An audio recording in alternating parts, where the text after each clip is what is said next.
Taxi glamour. ఏం glamour రా, Housefull అవ్వలేదు, ఈడ ఈగలు తోలుకుంటున్నాం. ఎవట్రా మాట్లాడేది? డైరెక్టర్ లేడా? తిరుపతి పోయిందా? వాడిని ఇక్కడనే గుండు చేయించుకోమనరా. థియేటర్ చూడ ఎంత ఖాళీగా ఉందో. అరే డైరెక్టర్ కు ప్రొడ్యూసర్ కి ఇంత ధమాక్ ఉంటుందిరా. బ్లాక్ టికెట్ వాళ్ళ రంగీలా ఖాళీ రంగీలా ఫోన్ చేసిందని చెప్పు. क्या बे 25,000 फूलों में भर के देने को बोला था, कभी देगा? ముందు పూలు పెట్టుకో, తర్వాత డబ్బులు ఇస్తా. क्या मजाक करता है? मार के काट डालूंगा.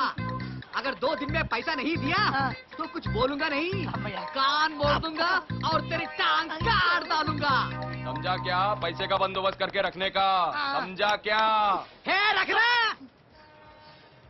ఓరి దేవుడా, ఏంటి నాకు ఈ బాధ? ఒకే ఒక్క హిట్, ఈ కష్టాలన్నీ తీరిపోతాయి.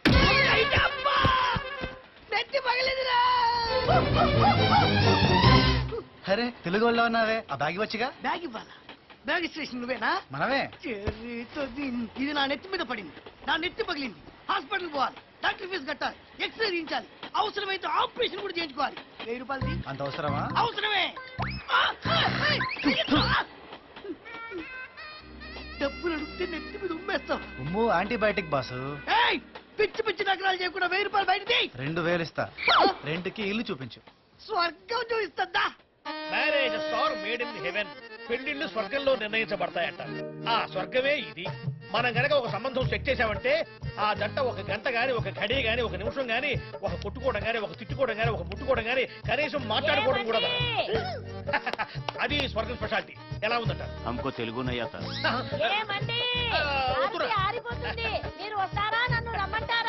దీనికి ప్రతిభక్తి ఎక్కువ. వస్తున్నానే లచ్చుబాయి. మాది 25 years happy life. We are made for each other అన్నమాట.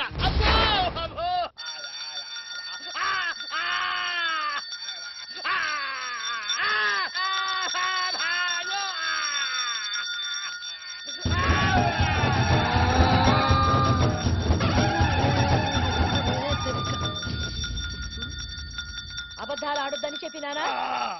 పెళ్లి సంబంధాలు చూడొద్దని చెప్పినానా? నువ్వు చేసిందే ముష్టి 3 పెళ్లిలు. అందులో మొదటిది పీటల మీదే పెళ్లి కూతురు లేచిపోయింది. రెండోది శోభనం నాడే పెళ్లి కొడుకు పారిపోయినాడు. అది మొదటిది. మూడోది బానాది. బానే ఉందిగా. పెళ్ళైన రోజు నుంచి ఒక్కనాడు చేత హారతి తీసుకోకుండా ఉన్నావా? మాట్లాడవే. ఎవరో కస్టమర్ వచ్చారు నాకురా. ఇవాళ కదులే పోయేస్తా. ఎలాండి ఎలాండి, జాగ్రత్తగా ఉండండి.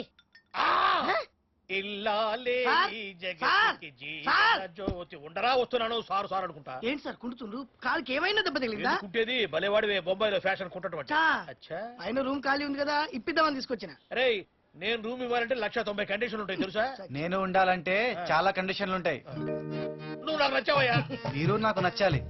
ఏమండి మజ్జిగ తీసుకోండి. నువ్వు ఉండరా. ఇప్పుడు ఇప్పుడు ఇల్లు మీకు ఎప్పుడు ఏది ఇస్తే బాగుంటుందో నాకు బాగా తెలుసు. తీసుకోండి. మెమరీ పవర్ ఎక్కువరా. చూడు పిన్ని, బాబాయ్ బేరం కుదరనియట్లేదు, నువ్వని చెప్పు. అమ్మో, మీ బాబాయ్ నా మాట వింటారా? ఇక్కడ ఏం జరగాలన్నా ఆయన ఓకే అనాల్సిందే. అవునవును, నేను ఓకే అనద్దు. చెప్పవయ్యా నీ కండిషన్ ఏమిటో. నేను ప్రశాంతంగా పడుకోవాలి, ప్రశాంతంగా లేవాలి, అన్ని ప్రశాంతంగా జరగాలి. గుడి లాంటి గంట సౌండ్ తప్ప ఇంకేం వినపడదు. నువ్వు ఇప్పుడు నవ్వురా. అవి ఇల్లు గుడి లాంటిది అన్నావు కదా బాబాయ్, అందుకే అలా అన్నా. ఇదిగో ఫర్నిచర్ తో అయితే 7,000, ఫర్నిచర్ లేకుండా అయితే 5,000, అడ్వాన్స్ మాత్రం 20,000. ఏడి కుర్రాడి పైన రూమ్ సర్దుకోవడానికి వెళ్ళాడు. నేను ఇవ్వలేదుగా. ఆడు తీసుకున్నాడు. డబ్బులు ఓకేనా? ఎవడు పడితే ఆడు బొడ్డోడు బొడ్డోడు అంటే కొట్ట లోడ తీసి కొడతా. అలా పిలవాలంటే ఓ అర్హత ఉండాలి, లేదా నా అభిమానం ఉండాలి. చూసారా విడిపోకరు, మీరేం చేశారు?